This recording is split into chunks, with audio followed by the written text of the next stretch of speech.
Salam jemaat MDC Tulungagung yang dikasihi Tuhan. Salam rindu dari kami sekeluarga bagi seluruh jemaat MDC Tulungagung. Biasanya kita bertemu minimal 2 kali seminggu, tetapi untuk saat-saat ini kita diharuskan untuk jarang bertemu. Tetapi saya percaya Roh Tuhan yang akan terus menyatukan kita, kasih Tuhan yang akan terus menyatukan kita semua.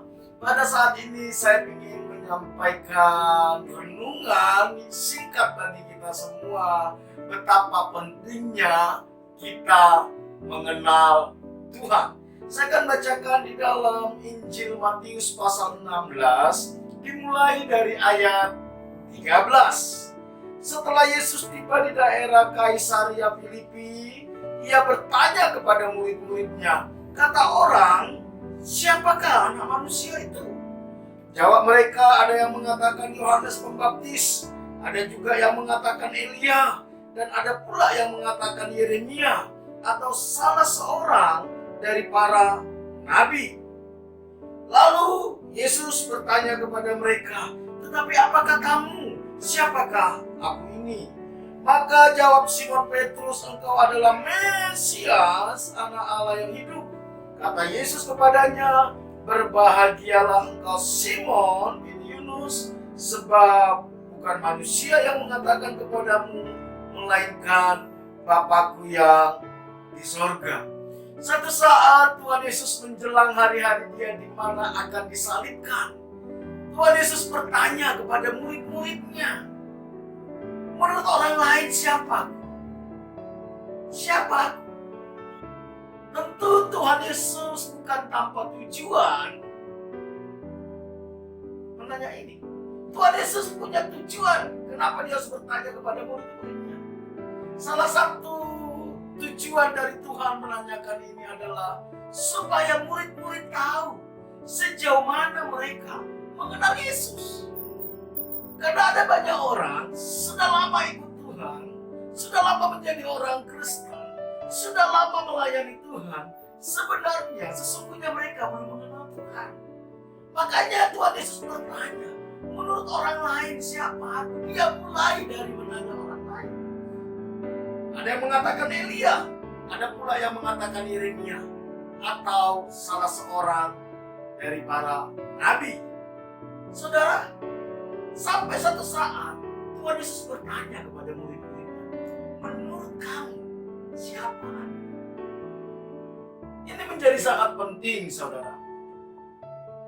Tidak peduli berapa lama kita menjadi orang Kristen, tidak peduli berapa lama kita melayani Tuhan, tetapi seandainya Tuhan Yesus saat ini bertanya kepada kita secara pribadi, menurut kamu, siapa aku? Siapa aku? Mungkin ada banyak orang Kristen ketika ditanya, menurut kamu siapa aku? Mungkin mereka berpikir, oh dia Yesus itu nabi. Dia Yesus itu penyembuh. Dia Yesus itu yang memberkati. Dia Yesus itu yang menebus dosaku. Semuanya tentu tidaklah salah. Tetapi ada hal yang jauh lebih penting dari sekedar penyembuh, dari sekedar yang memberkati, dari sekedar yang menolong kita. Siapa Yesus bagi kita? Saat itu ketika Tuhan bertanya, menurut kamu siapa aku? Petrus menjawab. Petrus berkata seperti ini.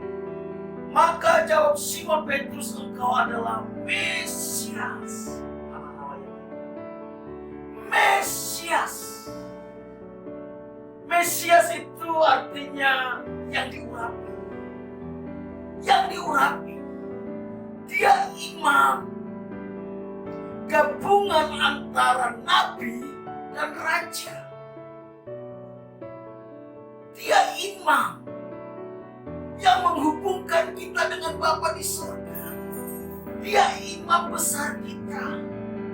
Dia yang menyelamatkan hidup kita. Dia kurios. Dia Raja, Dia Tuhan. Apakah Yesus sudah menjadi imam bagi kita? Apakah Yesus yang menjadi satu-satunya yang kita andalkan ketika kita datang kepada Bapa? Atau kita masih mengandalkan perbuatan baik kita?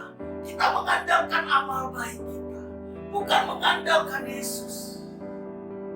Apakah Dia sudah menjadi kurios, menjadi Tuhan, menjadi Raja, menjadi penguasa dalam hidup kita? Atau kita hanya terjebak kepada agamawi?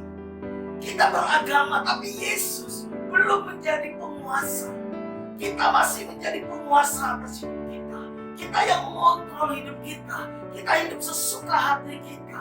Tetapi Tuhan mau biar Dia yang menjadi Raja, Dia yang menjadi kurios, Dia yang menjadi penguasa dalam hidup kita. Dia yang mengendalikan hidup kita. Pengenalan yang seperti inilah yang Tuhan inginkan dari kita. Kitab Hosea pasal 4 ayat 6 mengatakan, umatku binasa karena tidak mengenal. Pengenalan akan Tuhan itu sangat. Ketika kita mengenal Dia sebagai yang diurapi, sebagai Mesias, maka kita akan berbahagia. Makanya Tuhan Yesus mengatakan di ayat 17, kata Yesus kepadanya, berbahagialah engkau Simon bin Yunus, sebab bukan manusia yang mengatakan itu kepadamu, melainkan Bapa-Ku yang di surga. Bapak Ibu yang dikasihi Tuhan, pengenalan akan Tuhan tidak bisa kita dapatkan dari pengenalan kita. Tidak bisa. Pengenalan akan Tuhan itu hanya bisa kita dapatkan ketika Bapa di surga membukakan siapa dirinya Tuhan Yesus kepada kita lewat Roh Kudus. Roh Kudus yang akan membukakan. Saya pikir waktu-waktu ini, saat-saat ini adalah saat-saat yang tepat untuk kita lebih mengenal Tuhan. Di saat kita tidak bebas lagi keluar, di saat pergerakan kita dibatasi, di saat kita diperintahkan untuk banyak tinggal di rumah, inilah waktu-waktu yang paling tepat untuk kita banyak merenungkan firman Tuhan, untuk kita merendahkan diri di hadapan Tuhan, mencari wajah Tuhan. Di saat-saat kita punya pergumulan, punya permasalahan, tidak ada yang bisa kita andalkan. Mungkin dulu kita masih bisa mengandalkan pendeta kita, mungkin dulu kita masih bisa mengandalkan teman-teman kita, mungkin dulu kita masih bisa mengandalkan saudara kita. Tapi hari-hari ini pendeta kita mungkin saat ini hidup dalam ketakutan. Teman-teman kita pun saat ini punya masalah dan hidup dalam ketakutan. Keluarga kita pun mungkin saat ini hidup dalam ketakutan dan mereka punya banyak masalah. Saat tidak ada satu pun yang bisa kita andalkan, saat itulah waktu yang tepat kita merendahkan diri, cari wajah Tuhan. Dan ketika kita merendahkan diri, mencari wajah Tuhan, maka Bapa di surga akan membukakan siapa pribadi Yesus kepada kita. Dan ketika kita mengenal Dia sebagai Tuhan, sebagai kurios, Dia yang mengendalikan seluruh alam semesta, Dia yang berkuasa, Dia yang berdaulat atas jagat raya ini, Dia yang berdaulat atas alam semesta, bahkan Dia yang berdaulat atas hidup kita. Maka jiwa kita akan tenang, karena kita tahu bahwa kita aman bersama dengan Tuhan. Mari Bapak Ibu Saudara yang dikasihi Tuhan, ambil waktu-waktu ini bukan untuk bersungut-sungut, bukan untuk cari pertolongan sana sini, tetapi kita sungguh-sungguh mencari pertolongan Tuhan. Dan ketika kita datang sungguh-sungguh sama Tuhan, semakin bertambah. Dan kalau kita mengenal Tuhan dengan sungguh-sungguh, maka kita akan kuat. Keadaan lingkungan tidak akan pernah memgoyahkan kita. Dan saya percaya kemuliaan Tuhan akan dinyatakan lewat hidup kita. Tuhan Yesus